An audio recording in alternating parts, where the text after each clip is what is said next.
तो supreme court ने आज शिंदे गुट को 12 जुलाई तक बड़ी राहत दी है। 12 जुलाई तक डिप्टी स्पीकर किसी भी तरह की कार्रवाई नहीं कर सकते हैं, लेकिन ठाकरे और उनके समर्थकों की तरफ से लगातार शिंदे गुट को निशाना बनाया जा रहा है, हमले किए जा रहे हैं। ठाणे में आज एकनाथ शिंदे के बेटे श्रीकांत शिंदे ने संजय राउत पर पलटवार किया। श्रीकांत शिंदे ने संजय राउत को आत्ममंथन करने की सलाह दी। उन्होंने कहा कि उन्हें सोचना चाहिए कि शिवसेना के 40 से ज्यादा विधायकों ने क्यों बगावत कर दी। इंडिया टीवी संवाददाता अतुल सिंह से बातचीत में श्रीकांत शिंदे ने खुद को असली शिवसेना करार दिया। श्रीकांत शिंदे जो एकनाथ शिंदे के बेटे हैं और एमपी हैं ठाणे से, वो खुद शक्ति स्थान पहुंचे हैं। मार्च लेकर उनसे बात करते हैं। सर, ये जो पूरा घटनाक्रम चल रहा है, आपके पिताजी के साथ साथ जितने भी विधायक उनके साथ गए हैं, आपत्तिजनक टिप्पणी की जा रही है, गद्दार कहा जा रहा है, क्या कहेंगे?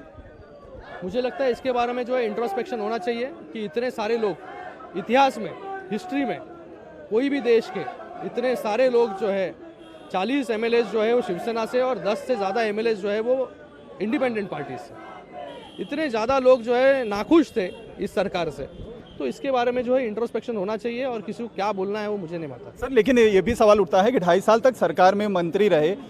शिवसेना के नेताओं का ये कहना है कि 2.5 साल तक सरकार में थे, तभी विरोध क्यों नहीं किया था बीजेपी के साथ जाने? कब से ही विरोध चल रहा है। 2.5 साल में से 2 साल तो कोविड में चले गए थे और उसके बाद में जो लोगों की, जो कार्यकर्ताओं की बात थी, वो कार्यकर्ताओं की बात जो है रखने का काम जो है हमेशा सारे एमएलएज ने किया है वहाँ पर और करते आए। उन्होंने भी बताया बाला साहब का नाम इस्तेमाल नहीं करना चाहिए, शिवसेना से अलग होकर चुनाव लड़े, जनता सबक सिखाएगी, ऐसा कहना है संजय राउत हो चाहे आदित्य साहब हो। हम लोग, जो कोई कहता है मुझे पता नहीं, लेकिन हम लोग कह रहे हैं हम लोग शिवसेना ही है, ये शिवसेना का है। हम लोग ने अभी तक कहा नहीं है कि शिवसेना में से कोई भी बाहर जगाया है, हम लोग शिवसैनिक नहीं है करके, तो ये शिवसेना ही है। ये थे श्रीकांत शिंदे, जिनका साफ तौर पे कहना है कि जो लोग आरोप लगा रहे हैं वो क्या कहते हैं वो उनकी खुद की राय हो सकती है, लेकिन ये अभी भी शिवसेना है। और जो उन्हें गद्दार कह रहे हैं उन्हें ये सोचना चाहिए कि पार्टी इस जगह पर इस स्थिति में क्यों पहुंची।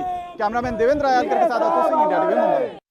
तो आपने एकनाथ शिंदे के बेटे श्रीकांत शिंदे को सुना। अब उनके समर्थन में भाई प्रकाश शिंदे भी खुलकर सामने आ गए। प्रकाश शिंदे ने कहा, बाला साहब पर किसी का कॉपीराइट नहीं है और एकनाथ शिंदे गद्दार नहीं है, वो शिवसैनिक है। एकनाथ शिंदे के जो समर्थक हैं वो यहाँ पर आनंद आश्रम में इकट्ठा होने का आह्वान किया था। प्रकाश शिंदे जो खुद एकनाथ शिंदे साहब के भाई हैं वो यहाँ पर पहुंचे, उनसे बात करते हैं। सर, यहाँ पर आप आगे आ जाइए, बहुत मायने रखता है आपका यहाँ पर आना। एकनाथ शिंदे साहब को गद्दार कहा जा रहा है, क्या कहेंगे? अरे जो गद्दार कह रहे हैं ना, वही पहले पूछो कि वो कौन से पार्टी में है। गद्दार का के लिए जो 50 एमएलए उनके साथ में गद्दार नहीं, शिवसेना का और शिवसेना में रहेंगे। लेकिन संजय राउत और एक आदित्य ठाकरे तो गद्दार का जो है तमगा। देखो, संजय राउत को पहली बात तो कौन सा पार्टी में उसको जाके पूछो और बाद में हम लोग को बोलो। जिस एमएलए ने उनको चुन के दिया है पहले उसको बोलो राज रिजाइन दे दो, फिर बाद में हम लोग को सिखाए किधर जाना है किधर नहीं जाना है। आपको कहना है कि वो राज्यसभा सांसद जो बने हैं उन्हीं लोगों के समर्थन वोट? हाँ, उनके वोट से बना हुआ है। अगर वो वोट नहीं डालते तो आज चुन के भी नहीं आता था। अगर इस मामले में उद्धव साहब की चुप्पी आपको नहीं लगता है कि कहीं ना कहीं जो है डैमेज को कंट्रोल नहीं कर पा रही? अगर वो सामने से आए, बातें करें तो बातें नहीं, ऐसा कुछ नहीं है, ऐसा कुछ नहीं है। लेकिन फिर भी अब तक ये है कि एकनाथ शिंदे साहब को 20 तारीख को ये बताया कल आदित्य साहब ने कि उनको मुख्यमंत्री पद तक का ऑफर दिया था उद्धव ठाकरे जी ने, लेकिन वो बने नहीं और ठीक 1 महीने बाद जो है पार्टी तोड़। ये अगर ये बात है तो 21 को बोलना चाहिए, 22 को बोलना चाहिए। आज 28 तारीख हो गया।